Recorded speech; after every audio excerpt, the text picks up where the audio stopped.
t'avais raison de rien lâcher, t'avais raison de tout faire pour intégrer un club pro, pour apprendre le plus vite possible ce qu'est le foot, ce qu'est être avec des coéquipiers, ce qu'est le sport collectif et le fait de rêver en grand et croiser, lâche rien et aussi confiance en tes parents parce qu'ils savent beaucoup de choses.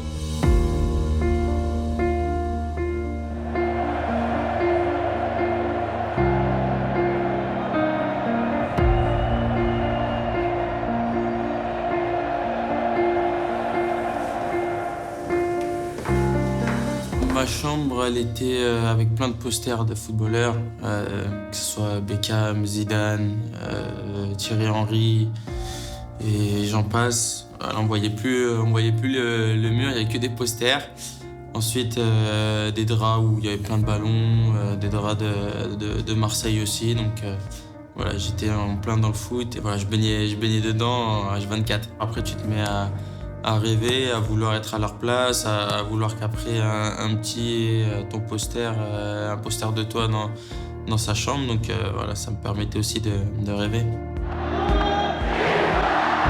Mon rêve, c'était de petit à petit, s'est fait en jouant avec les amis dans la rue, que ce soit sur un terrain de basket ou un petit city stade, en jouant contre ceux qui avaient 3 à 4 ans de plus que moi. Et c'est là où tu apprends vraiment, où tu encaisses les coups. Et ensuite, c'est quand je suis arrivé aussi à la Real Sociedad où je me suis dit que je veux en faire...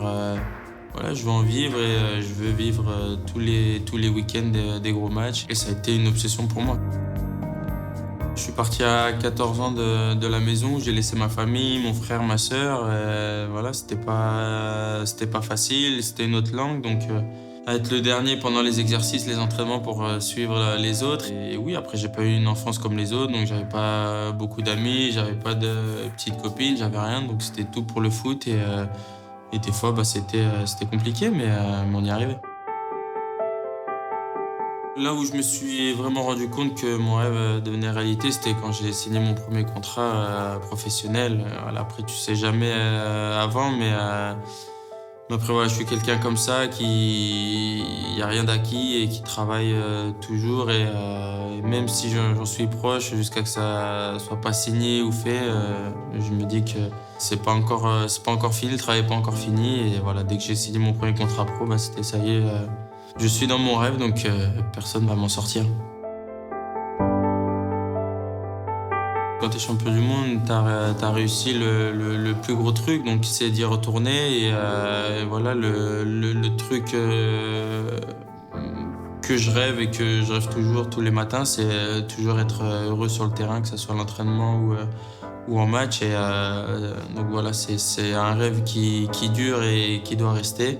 Le plus important, c'est d'être heureux jusqu'au dernier entraînement, au dernier match.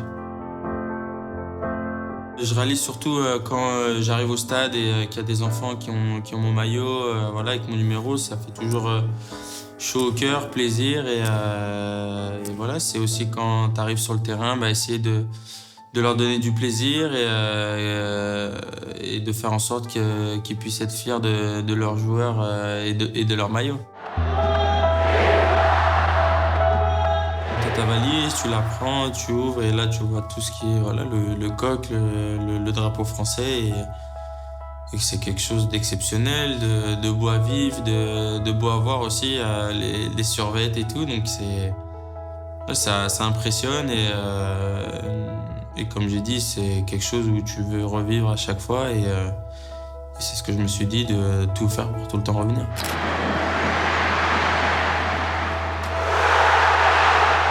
Pour moi qui adore la France, donc voilà, c'était pour moi un objectif d'y aller petit, mais le plus important, bien évidemment, c'était Léa. Et c'est quand je suis arrivé au château où je me suis dit que la personne allait m'en sortir.